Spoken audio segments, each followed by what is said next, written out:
Okay, we're back again with our second last Dio album review. We're getting to the finish line. And then, of course, we'll be ranking them, but we'll go ahead and start this off right here and this review is the 2002's Killing the Dragon. Um, Last time we reviewed Magica, which Craig Goldie returned to, and then on this album, Craig Goldie's gone again. This time on guitar is Doug Aldrich, who's been a kind of studio musician for a lot of, over the years, and he played with House of Lords, played with Whitesnake later on. He played on House of Lords' second album. He's been, he's not really that famous guitar player, but he's really freaking good. And I'll go ahead and say the production on this album is incredible. It sounds a lot like obviously Doug's got his own sound, but he really succeeds at emulating the Vivian Campbell sound while still, adding his own little twist to it. So I really, really like the guitar in this album. Doug is incredible. And this really sounds like the sequel to Sacred Heart. Like if Vivian would have stayed, this is what that sounds like. Sadly, we wouldn't get another Dio album with Vivian on there, but anyways, we'll start this thing off. Track 1, the title track, Killing the Dragon. What a badass track to open it, This time, it's not really a super fast-paced one, kind of like some of the early ones or anything, but hell of a song, And I love the album cover too, the dragon on there. I mean, man, and apparently Dio, his idea was, this is really a metaphor, killing the dragon. It's about conquering the technology of the world or something. He seems to have kind of been on that kick ever since the 90s, with Angry Machines, and then this one. It's kind of weird, but yeah, Killing the Dragon, incredible track. Along Comes a Spider, another badass heavy track. This album's really heavy too. Not one of the heaviest ones, but it's got some heavy riffs. But yeah, Along Comes a Spider, great track. Scream, another one of my favorites off there. Those first 3 tracks in a row are just some of my favorites off this album.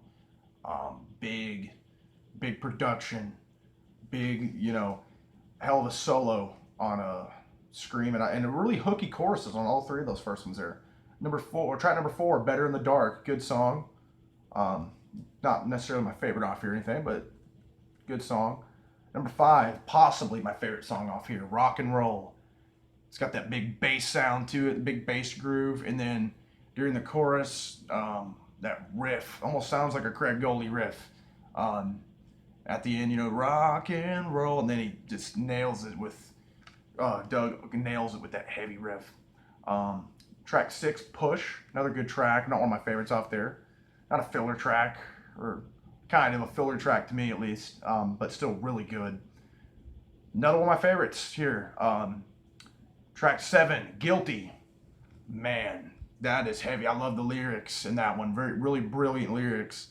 Guilty, liar, liar, man, and the way it just phonetically running gets it perfect on that one. Another awesome track here, Throwaway Children, track number 8. Oh, I mean, dude, this album really just, to me, I mean, even upon this, I liked it the first time I ever heard it, and then when I got the CD in and listened to it again, I was just really blown away. I had forgot some of these songs, and Throwaway Children was one of the ones I forgot about, and then I was like, man. Then we've got easily the best guitar solo in this entire album is from track 9, Before the Fall. I forgot about how damn good that solo is. Wow. And it goes on for a good minute too. Doug just nails it. It sounds like Vivian and Craig Goldie with Doug Aldrich, his own little spice put in there, all blended into one. And it's just a beautiful, technical, fast, ripping solo.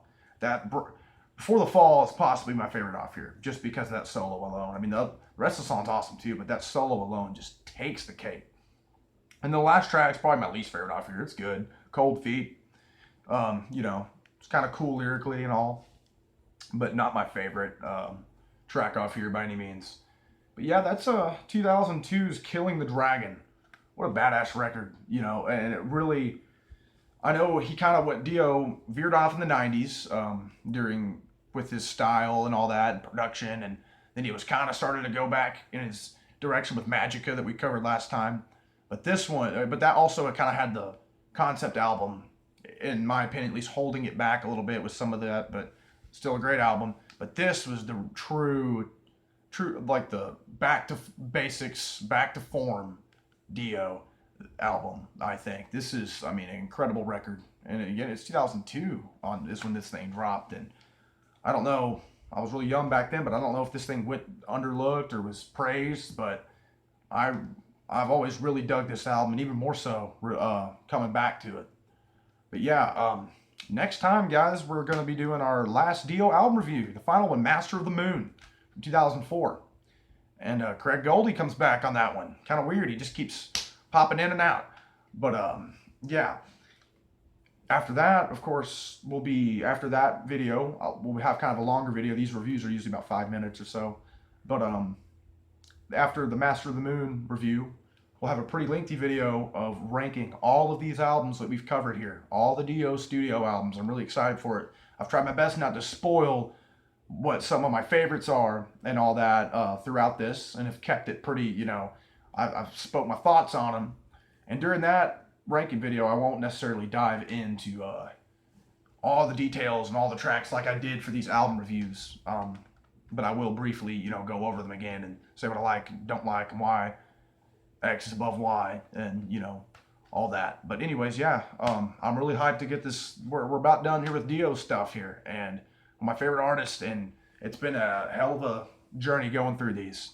But yeah, check out the final one next time, Master of the Moon. Thanks.